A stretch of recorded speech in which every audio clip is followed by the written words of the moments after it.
Joe Biden's administration has determined that Saudi Arabia's crown prince has immunity from a lawsuit over the murder of Jamal Khashoggi.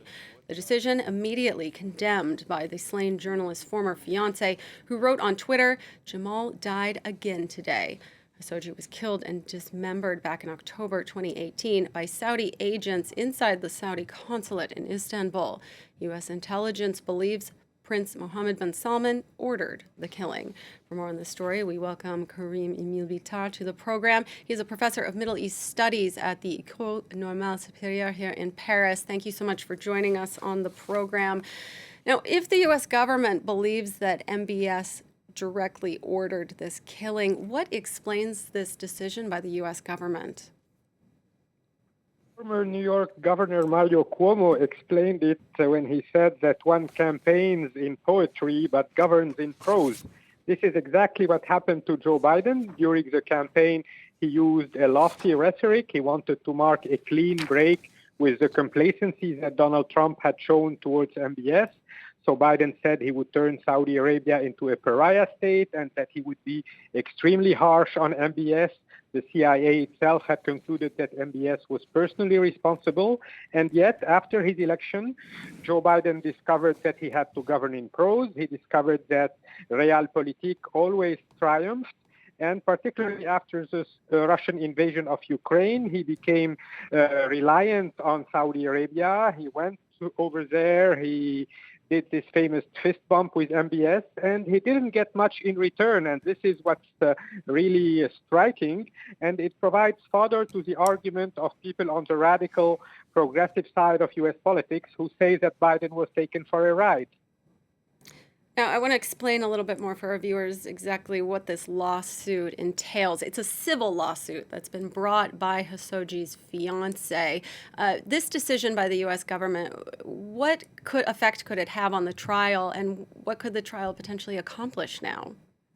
Well, this is an important question because it is a non-binding decision. What the Biden administration has proposed could be technically overturned by a judge. However, there is a climate in the United States of showing an extreme capacity to work with unsavory characters from across the world. And it will take a very courageous judge to decide to pursue this matter. In the past 70 years, we have seen the United States doing business with lots of murderous dictators throughout the world, in the Middle East, in Latin America, in Africa.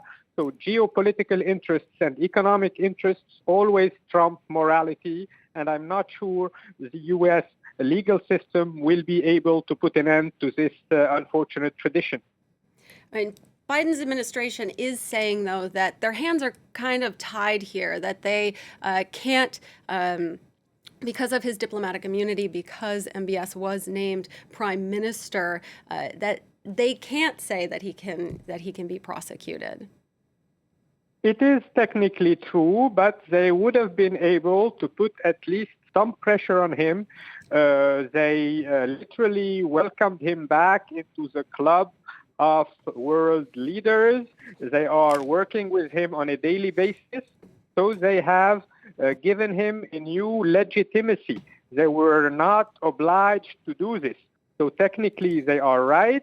He does have immunity. However, U.S. foreign policy remains guilty of showing excessive complacency whenever it needs to cajole Middle Eastern leaders. And every leader who kowtows to U.S. pressures and protects U.S. interests has a de facto political immunity, if not a legal immunity. The same is going on with Marshal Sisi in Egypt. There are 60,000 political prisoners over there, and yet the United States is still considering him as a partner they can do business with. Karim Emil-Bitar, professor of Middle East Studies, thank you so much for joining us on France 24 and sharing your point of view.